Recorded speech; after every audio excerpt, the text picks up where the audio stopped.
Então vamos negociar. Quem aqui já tentou negociar alguma dívida com o banco e ouviu um belo de um não? Nesse vídeo eu quero te mostrar o porquê que os bancos dizem não e o melhor, como está transformando esse não em um belo de um sim e conseguir ali uma bela proposta e colocar um ponto final nessa crise financeira que você está passando. E o melhor, sair de uma vez por todas dessa triste estatística de inadimplentes que só vem aumentando mês após mês. Mas antes da gente ir para o conteúdo em si, se inscreva no canal, porque toda semana tem conteúdo novo que com certeza vai estar te auxiliando a estar superando essa situação de crise financeira. Então vamos ao que interessa. Sem sombra de dúvidas, né, não é segredo para ninguém que o número ali de endividados, de inadimplentes, vem aumentando mês após mês de forma assustadora.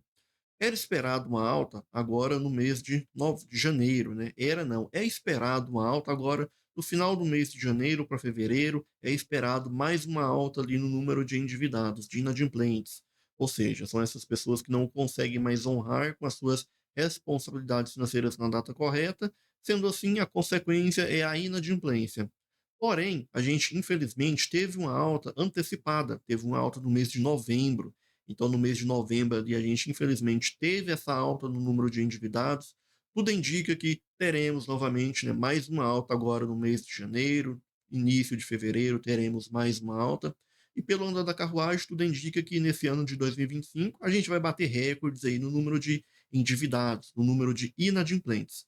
Mas a grande questão é, qual que é o interesse do banco, na verdade, é em negar as suas propostas, em negar ali as suas tentativas de estar colocando um ponto final nessa crise financeira, porque se torna até estranho um pouco, né, de entender, porque até parece que o banco não quer receber, não é verdade? A gente quer pagar, quer negociar, mas o banco ele se recusa. Ele sempre diz não, sempre diz que não há uma proposta disponível no momento, diz que a dívida não está disponível para negociação. Chega até a ser estranho, não é verdade, de entender isso, porque como assim? Eu quero pagar, eu quero negociar, mas o banco não quer receber? Qual que é o interesse do banco em negar os meus acordos? E sim, há interesse sim, há ali uma estratégia que o banco utiliza através dessas negativas para tentar lucrar mais em cima aí do seu desespero, para lucrar mais em cima dessa crise que você está passando. E a primeira estratégia, né, que o banco utiliza, eu diria que a primeira justificativa que o banco utiliza para estar negando as suas tentativas de negociação de dívidas é a lógica do lucro, porque dificultar pode ser mais vantajoso para o banco. Olha só, um exemplo simples que eu vou trazer para você sobre essa estratégia, né, de que dificultar pode ser vantajoso para o banco. A gente sabe que hoje um dos produtos financeiros mais caros de você ter é o cartão de crédito. Se você atrasar o pagamento, é claro, porque se você utilizar o cartão de crédito de forma correta, você vai ter ali um excelente aliado dentro do seu orçamento mensal. Você vai conseguir vários benefícios, cashbacks, pontos que você pode trocar por milhas. Então, se você utilizar o cartão de crédito de forma correta, você tem um excelente aliado. O porém é se você utilizar ele de forma errada, utilizar ele como um complemento da sua renda, utilizar ele para estar fazendo compras compulsivas, aí você vai ter uma grande de uma dor de cabeça. Mesmo tendo, né, uma lei recente que limitou os juros do cartão de crédito em 100%, olha só, 100%, hein? Uma dívida de R$ 5.000, dentro ali de um único ano, essa dívida pode ir para R$ 10.000, graças a essa lei, porque antes essa dívida de 5.000 ia para 30, 35, R$ 40.000 com facilidade. Isso eu cansei de presenciar, eu cansei de auxiliar pessoas a estarem negociando essas dívidas e estar eliminando esses juros e multas que estavam sendo cobrados ali de forma abusiva, porque não tem lógica nenhuma, na verdade. Como é que uma dívida de R$ 5.000 se transforma em 35, R$ 40.000? Isso eu cansei de auxiliar pessoas nessa situação. Inclusive, ainda tenho pessoas que estão nessas negociações para diminuir essas dívidas relacionadas aí a cartão de crédito. Então a gente teve essa aprovação dessa lei que limitou esse rotativo em 100%. Olha só para você ver que absurdo ainda, na verdade. Uma dívida ali de R$ 10.000 dentro de um único ano vai a R$ 20.000. Então, será que o banco tem interesse? Será que é vantajoso para o banco negociar essa dívida com você logo ali nos primeiros meses, nos primeiros 3, 4 meses? Ou será que é mais interessante para o banco empurrar essa dívida, deixar essa negociação mais dificultosa? Será que não é mais vantajoso para ele? Então percebe que essa é uma das estratégias que os bancos utilizam quando eles negam essas propostas de negociação de dívidas. Mas a grande questão é, você também pode estar utilizando, eu diria que dessa mesma estratégia que os bancos utilizam, né, dificultando essa negociação para ser mais vantajoso para eles, você também pode utilizar essa mesma estratégia, porém para que você também tenha benefícios com essa negociação, eu diria que com esse atraso no pagamento dessa dívida. Como assim, Thiago? Como que eu vou ter benefícios se o banco está dificultando essa negociação? Olha só, como eu disse para você no começo, essas primeiras propostas, elas sempre são ali mais caras, porque elas estão sobrecarregadas de juros e multas, o banco está tentando dificultar, né, para tentar acumular mais juros, mais multas, porque é assim que ele vai lucrar de forma, eu diria que até excessiva em cima dessa operação financeira. Porém, você pode utilizar dessa mesma estratégia, dessa dificuldade, para conseguir diminuir o valor desse saldo devedor. Mas como assim, Thiago? Como que eu vou utilizar essa estratégia para diminuir o valor da minha dívida? É como eu sempre digo, o tempo ele não é relativo somente ao relógio, ele também é relativo a boas oportunidades. Então, a partir do momento que o banco percebe que essa dívida ela já se torna ali difícil de ser recuperada, aí ele já vai começar a abrir ali uma certa margem de negociação. Ele vai começar a disponibilizar para você uma margem de desconto, porque ele vai perceber que essa dívida já está ali em risco, né, de ser ali aquele famoso crédito podre, aquele crédito de difícil recuperação. Ele já vai perceber que aquele prazo ali de prescrição já está correndo, já está ali em um determinado período de atraso um pouco elevado. Então o banco vai começar a perceber que essa dívida já se torna ali mais interessante de ser negociada. Então, da mesma forma que o banco ele dificulta essas negociações para tentar lucrar mais, você também pode dificultar essas negociações para conseguir ali descontos maiores, porque quanto maior for o prazo, né, de atraso, maior será o desconto, porque maior será ali o período de prescrição, ou melhor, menor será o tempo que falta para que essa dívida prescreva, maior será, né, ali a possibilidade dessa dívida se transformar ali em uma dívida de difícil recuperação. Então o banco também vai perceber que você está utilizando ali, pode-se dizer que da mesma estratégia que ele está utilizando. Porém, é claro, você tem ali o Código de Defesa do Consumidor ao seu lado, protegendo ali despesas essenciais, protegendo a sua alimentação, saúde, transporte, moradia. Então, qualquer que seja a negociação, você não pode colocar essas despesas em risco. O Código de Defesa do Consumidor está ali exatamente para isso, para proteger essas despesas. Então, o banco ele tem esse conhecimento, ele sabe quais são os seus limites. Sendo assim, ele vai sim disponibilizar ali uma boa proposta de negociação com um determinado tempo. A partir do momento que ele perceber que essa dívida é uma dívida de difícil recuperação, ele vai sim disponibilizar uma boa proposta para você. Então, da mesma forma que o banco ele dificulta essa negociação, tentando aumentar o valor dessa dívida, tentando aumentar o valor dos juros que ele vai receber, você também pode utilizar dessa mesma estratégia para diminuir o valor dessa dívida e eliminar ali juros e multas que estão sendo cobrados de forma excessiva. E a segunda justificativa que os bancos negam essas propostas de negociação de dívidas logo ali no início é em relação ao impacto no balanço financeiro do banco.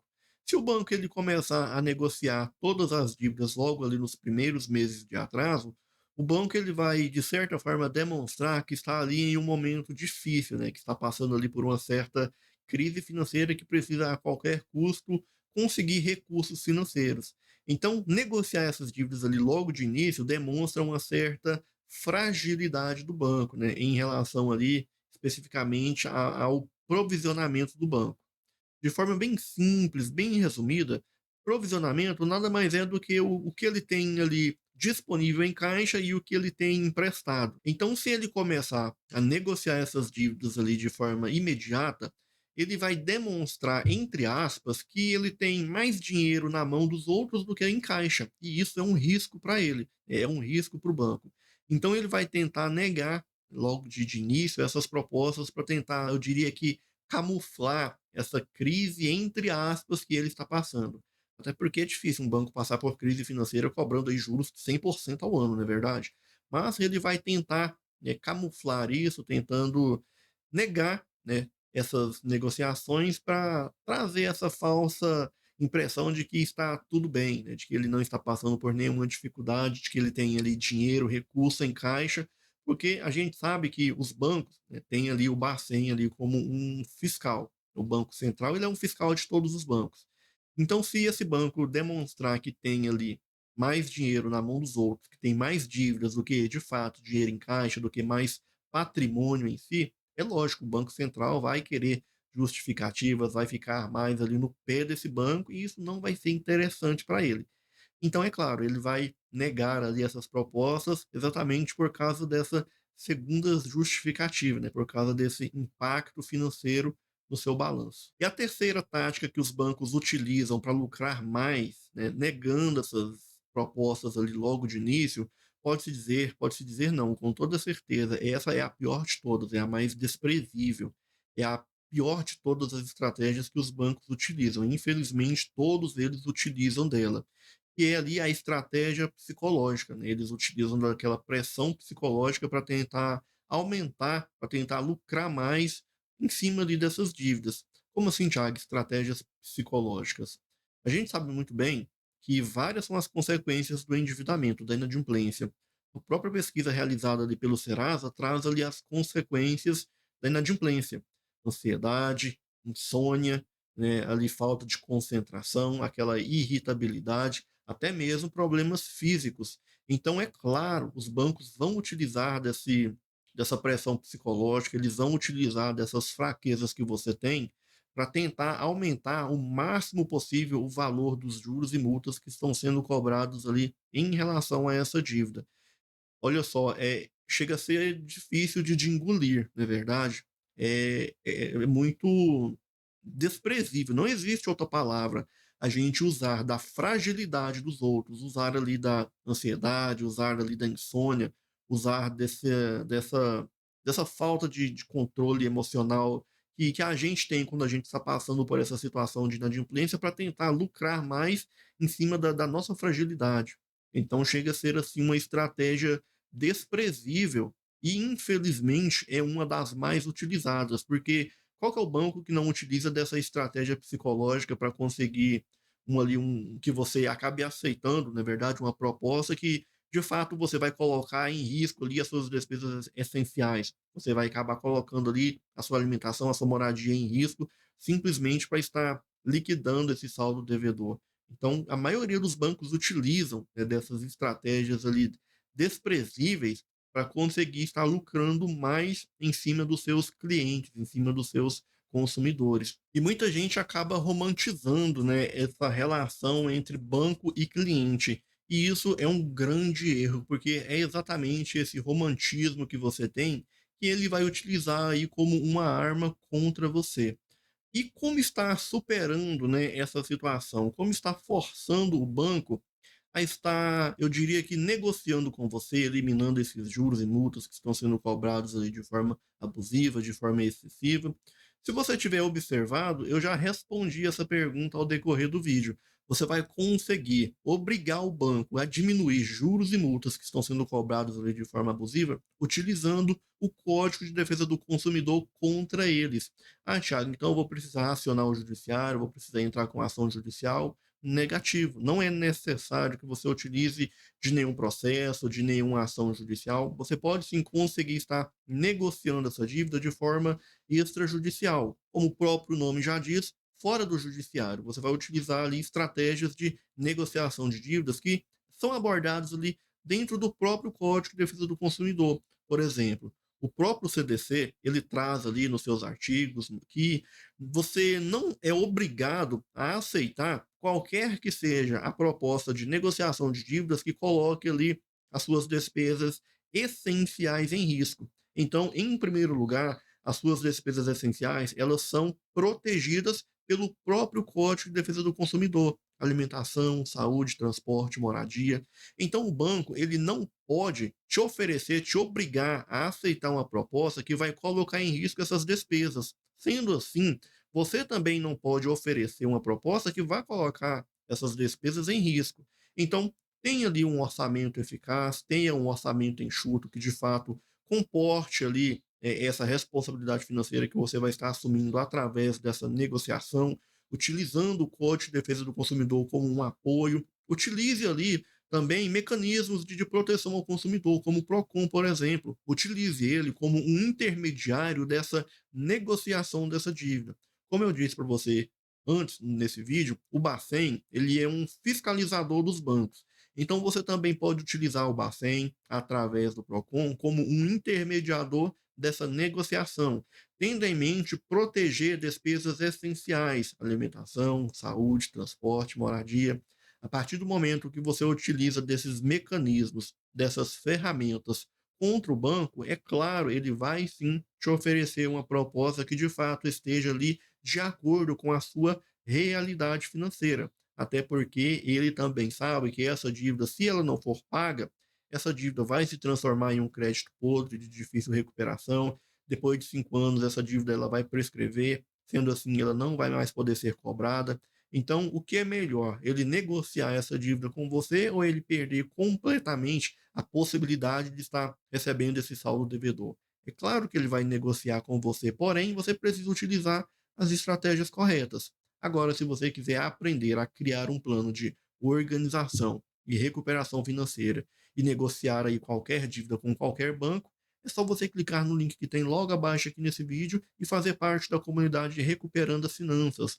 Lá dentro a gente aborda estratégias de negociação de dívidas, como diminuir esses juros e multas que estão sendo cobrados ali de forma excessiva, como estar utilizando o Código de Defesa do Consumidor ao seu favor para estar diminuindo ainda mais essas dívidas, estar eliminando esses juros e multas que, na maioria das vezes, são sim cobrados de forma abusiva, de forma excessiva. E tudo isso eu abordo ali dentro da comunidade Recuperando as Finanças. É só você clicar no link que tem logo aqui abaixo e fazer parte. Se você gostou do vídeo, curta, compartilhe e não se esqueça, se inscreva no canal e ative o sininho de notificações. Te vejo no próximo vídeo. Até mais.